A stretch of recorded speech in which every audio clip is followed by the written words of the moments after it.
জীবনে যত বড় বাধাই আসুক না কেন নিজের মনোবলটা হারানো যাবে না। যদি মনোবলটা হারিয়ে ফেলেন তাহলে আর সামনের দিকে এগিয়ে যাওয়া যাবে না। হ্যালো এভরিওয়ান, আসসালামু আলাইকুম। কেমন আছেন সবাই? আশা করি আল্লাহর অশেষ রহমতে সবাই অনেক বেশি ভালো আছেন। আমি আলহামদুলিল্লাহ অনেক বেশি ভালো আছি। তো আমি এই বেবি ড্রেসটা 2 বছর বয়সের বেবির জন্য তৈরি করে নিচ্ছি। তো এখানে সেলোয়ারের জন্য আমি 1 গজ 4 গিরা কাপড় নিয়েছি। সেলোয়ারের লম্বা হবে 19 ইঞ্চি। তো আমি 19 ইঞ্চি পরিমাণ লম্বা কাপড় নিয়ে নিয়েছি। তো এটাকে এখন 4 ভাঁজ করে আমি এটার বেবির মাপ অনুযায়ী আমি কেটে নিয়েছি। তো দেখতে থাকুন। তো কথা হচ্ছে এখানে দুইটা, একটা হচ্ছে নিজের মনোবল কখনোই হারানো যাবে না, যত বাধাই আসুক না কেন। পিছনে আপনার অনেকেই পড়ে থাকবে, তো তাদের আপনাকে পিছনে ফিরে তাকালে হবে না। আপনাকে সবসময় সামনের দিকে লক্ষ্য রাখতে হবে। আপনার লক্ষ্য যদি ঠিক থাকে তাহলে আপনাকে আটকানোর সাধ্য কারণ নেই। কারণ শুধু আমি না, আমার মনে হয় আমার মতো যারা গৃহিণী আছে সবাই সবার জায়গা থেকে একটু না একটু অবহেলিত আছেই। সেটা আমার অভিজ্ঞতা থেকে বলছি। তাই মনোবলটা সবচেয়ে বেশি জরুরি। মনোবলটা কখনোই হারানো যাবে না।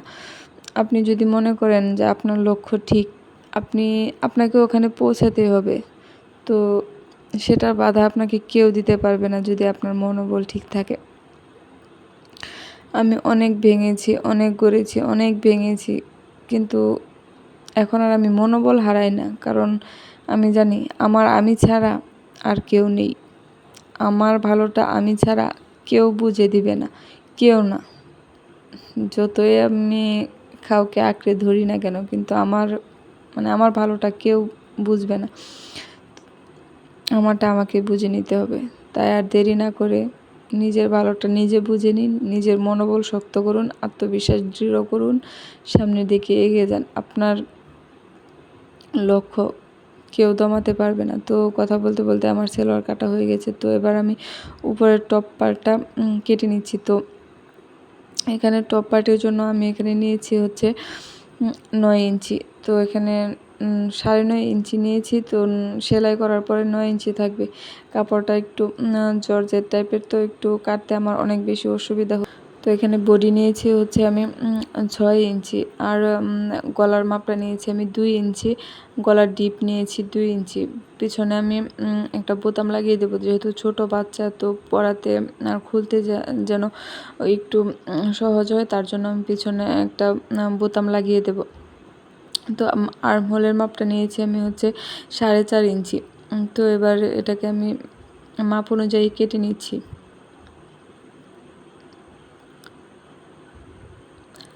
এই তো আমি মাপ অনুযায়ী সবগুলো দাগের উপর দিয়ে আমি কেটে নিচ্ছি।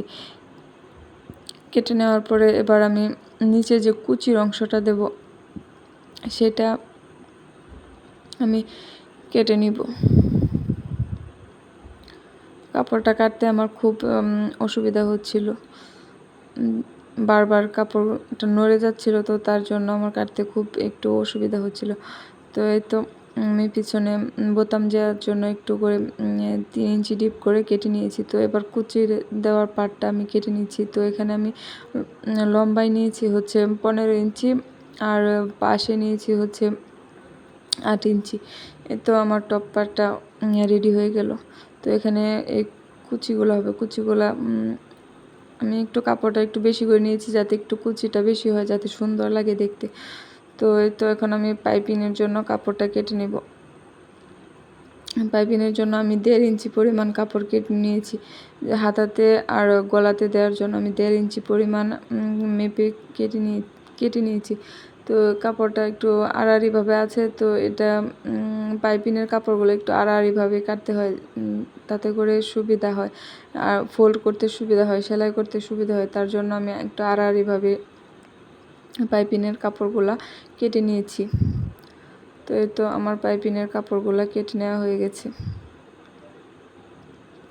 তো চলুন এবার সেলাই করা যাক। এই তো আমার সম্পূর্ণ কাটাকুটি শেষ। তো প্রথমে আমি সেলোয়ারটা সেলাই করে নেব। তো সেলোয়ারটা সেলাই করার জন্য প্রথমে আমার হাইয়ের দিকে যে কাট করেছি ওই হাইয়ের দিকটা আমি আগে সেলাই করে নেব। সেলাই করে নেওয়ার পরে আমি কোমরের যে কুচিগুলো সেই কুচিগুলো অ্যাটাচ করে দেব। তো আমি যখন কাজ করি তখন আমার ছেলে, ছোট ছেলে পাশ থেকে অনেক বিরক্ত করে। আমি যখনই সেলাই করতে বসি তখনই ও মানে আমাকে কাজ করতে দিবে না, এমন একটা অবস্থা। ওকে পাশে রেখে কাজ করতে হয়, কারণ আমার কোনো হেল্পিং হ্যান্ড নেই। তারপরে আমার পাশে কোনো তেমন সাহায্য করার মতো কোনো মানুষ নেই। তো তার জন্য আমাকে ওকে সাথে করে নিয়ে আমাকে কাজগুলো করতে হয়। যদিও কান্না করে না, কিন্তু অনেক বিরক্ত করে, মানে আমাকে কাজ করতে দিবে না, এরকম একটা বিরক্ত করে। তো আমি পায়ের কাছে মোহরের যে কুচিগুলো দেবো তো সেগুলো দিয়ে নিচ্ছি। আর টপসের পার্টির যে কাপড়টা ওইটা দিয়ে আমি পাইপিনের মতো করে দিয়ে নিচ্ছি। তো এতে করে পায়জামাটা অনেক সুন্দর লাগবে যখন বেবি পরবে। তো ফোলা ফোলা হয়ে থাকবে, তো তার জন্য অনেক বেশি ভালো লাগবে। তো আমি সেমভাবে দুইটা পায়ের মোহরে আমি কুচি দিয়ে লাগিয়ে নিয়েছি। তো এবার আমি পায়জামার যে মূল সেলাইটা সেটাই দিয়ে নিচ্ছি। এই তো আমার পায়জামাটা রেডি হয়ে গেছে। তো এবার আমি কোমরে যে প্লাস্টিক লাগাবো, তো ওইটার জন্য আমি কোমরটাও সেলাই করে নিয়েছি। তো এই তো আমার পায়জামার ফাইনাল লুক।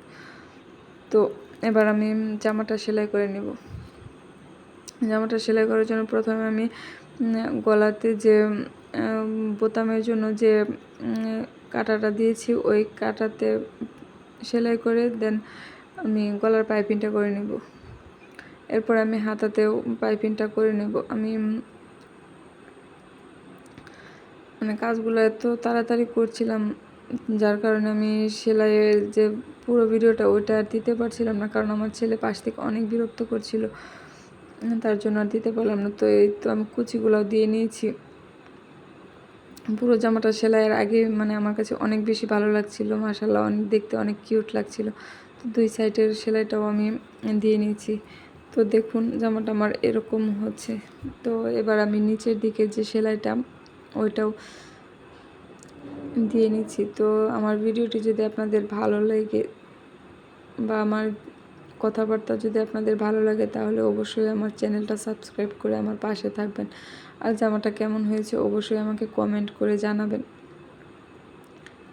আর অবশ্যই একটা লাইক দিবেন। আপনাদের লাইক আমার জন্য অনেক দরকার বা অনেক উপকার। আপনাদের কাছে আমি অনেক কৃতজ্ঞ। আপনারা আমার পাশে আছেন, আমাকে সাহায্য করছেন, আমার ভিডিও দেখছেন, আপনাদের কাছে আমি অনেক কৃতজ্ঞ। তো এই তো জামার ফাইনাল লুক কেমন হয়েছে অবশ্যই জানাবেন। আর সবাই ভালো থাকবেন। আসসালামু আলাইকুম, ধন্যবাদ।